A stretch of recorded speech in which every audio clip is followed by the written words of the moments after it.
Hey guys, MCU Collector here with the next video in the Hasbro Marvel Legends series, Spider-Man Wave 13, the Demogoblin Build-A-Figure. This is the third video in this series. This is the Superior Octopus, and this is one of my most anticipated from this wave because I think it's just an awesome character design.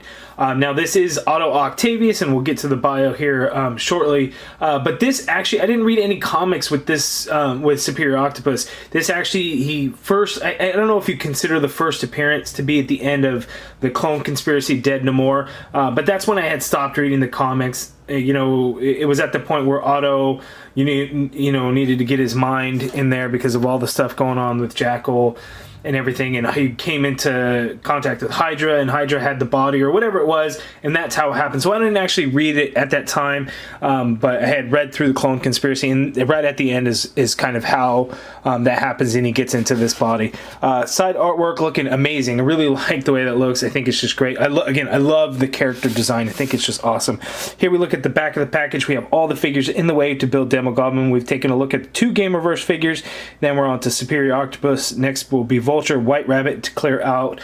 The wave will be Shang-Chi before we go on to the Build-A-Figure of Demogoblin. So really cool. Let's take a look at that bio.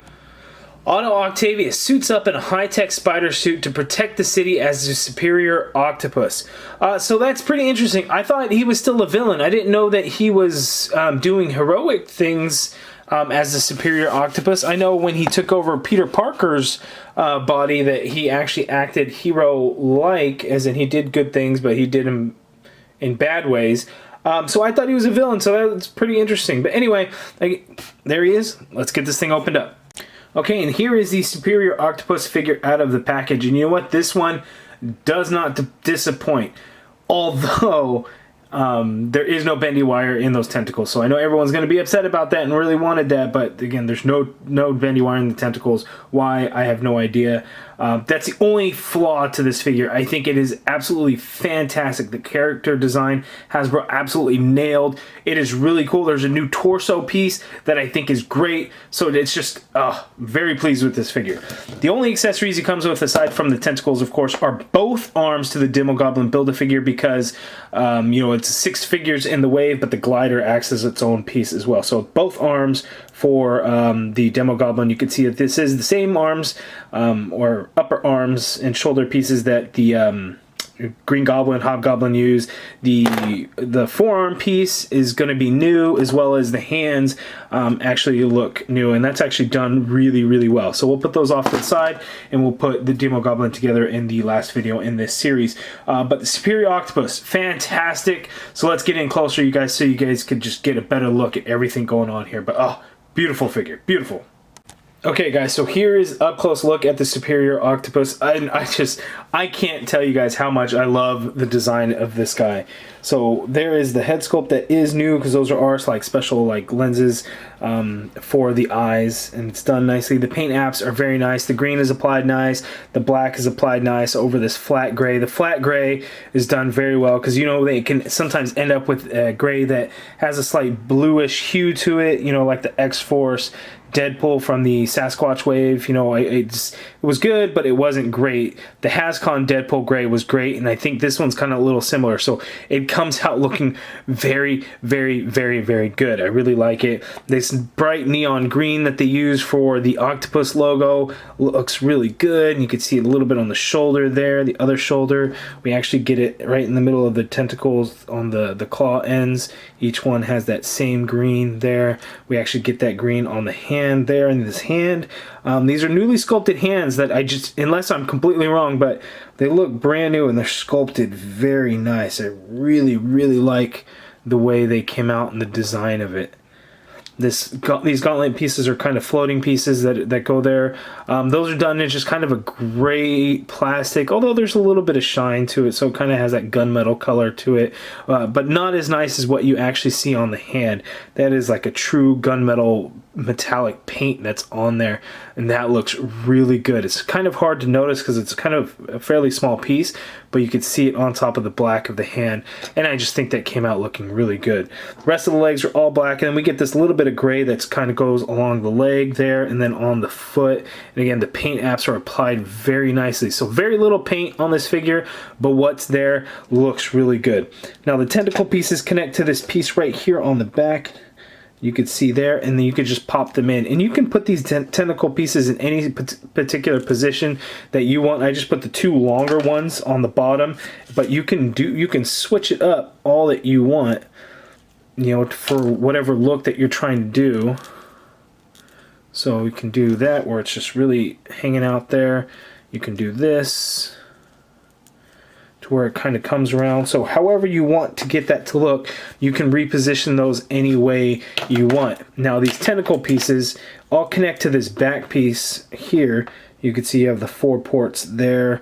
A little bit of sculpting design into it. It looks like a vent type of thing. It's just done in a gray plastic color, and then there's the pegs in the back, a little bit of the black lines there. And then the other thing that's new on this is this torso. So it looks very similar to like the Spider-Man 2099 body mold. So like this here, this is the only one that I have out here. Because, you know, we got those butterfly joints and stuff, but there's no ab crunch on this guy. It's actually the diaphragm joint, which gets a lot of range of motion. So as we zoom out and look at the articulation, I'll really be highlighting and focusing on that, which we're going to do right now. Okay, so articulation. So he can look all the way down, which is great. He can look up almost all the way, which is still a very good range of motion. I think in there you get full rotation, of course. There is some a neck pivot going on in there. That's good. Shoulders can go up super high, so that is great. You can get both of them up there. Oh, one thing that's I could see is going to be a problem. So it looks like, watch out for the shoulder blades, because that kind of cuts in, I guess, or it just came out that way as it kind of bent it. So that kind of sucks. That's a little bit of a bummer. So careful when moving those around. We do get the butterfly joint in there, so you can get that shoulder arm to go forward that much, and you can get it to go back quite a bit. So great range of motion in that butterfly there. So that is awesome. There is the upper bicep swivel up there. We get a double jointed elbow, which gives you a little bit more than 90 degrees, which is good. We get a wrist that swivels and hinges, so that is great. Again, no ab crunch on this guy. We actually get a diaphragm joint, so you can get him to pivot to the side that much. You can get him to pivot to the other side that much. You can't really get him to go back a whole lot, unfortunately, but you can get him to go forward a little bit. So there it goes. And then there's also the waist swivel even still. So we get that, you know, the diaphragm swivel and the waist swivel, so you can get extra motion to get him to turn and stuff. But you can get this thing to turn a little bit to show different angles and things like that.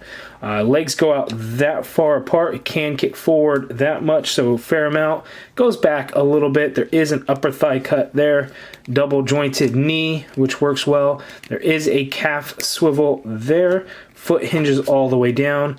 It hinges up a little bit, and you get a nice ankle pivot with peg holes at the bottom of the feet. So great figure, very similar to the Spider-Man 2099, except we get the diaphragm joint, which I'm a very big fan of, because this one was executed nicely where it looks proportionate. Usually sometimes you might see a larger upper torso and a very small lower torso. I think it's proportioned very well and looks pretty good. Now let's see this guy next to some other figures. So first I had read that this new suit for Superior Octopus was supposed to be modeled after a suit when he was Spider-Man. But you know what? I don't really see the resemblance in any way. So I'm not sure about that. Now this figure really wasn't all that accurate to begin with, because he didn't have some gauntlet pieces, which he should have had, and then he didn't have the tentacles or anything like that. This was a weird one because that torso that they used, I think it was only on this figure because it's a very small torso, very long legs, whereas the Pizza Spidey mold was in the next wave after this and kind of corrected it, so the torso was a little bit longer. This one ends up being pretty short because, you know, when you see him side by side, I mean, that's a pretty big size difference between the two, but again, they're supposed to be kind of the same, I guess. It's kind of weird. There's no peg holes in the back of this one, so it's not like you could take this piece off and put it here so you can kind of get tentacles and maybe paint them red for this guy. That's not something that's going to work, unfortunately. But now that we have the Superior Octopus, or the Superior Spider-Man out of the way, here we'll line him up next to Otto Octavius Doc Ock. So again, this is Otto Octavius, this is how his normal form, but then he died. His mind was put into a machine. Clone conspiracy, he got a new body, but then there was problems and complications, so then he took over this body here. So it was actually one of his labs, and Hydra had taken it over. I don't remember where the body came from, to be honest with you. I don't know if that just came from the Jackal's lab or something, if he still had it, or really what was going on with that. The big thing here is, you know, the tentacles. Obviously, we're pulling inspiration, but the tentacles are extremely small compared. They're done in the same type of plastic and things. The claws are quite a bit different. The bigger ones are a little bit more, or actually much more detailed. These new ones have green color inside there, whereas these ones have a blue color. So that's the difference. And then you get kind of the similar type of twist things and things like that this old one came with. But again, no bendy wire in that one, no bendy wire with these new ones. So, which is a little unfortunate. But let's see the size comparison. You could see that, you know, Otto Octavius, he wanted an upgraded body, and he definitely got it when you see them compared. So there's a big difference there. Okay, and then here is the final look at the Superior Octopus figure. And again, this is probably going to be my favorite figure of the wave. I just absolutely love this thing. You guys let me know down in the comments below what you think of the figure. Do you like it as much as I do? Or are you kind of meh on it? I'm curious. You guys let me know. Hit me up in the comments below. If you guys like this video, please hit that thumbs up button. Subscribe if you haven't already done so. Hit that notification bell. And as always, thank you for watching.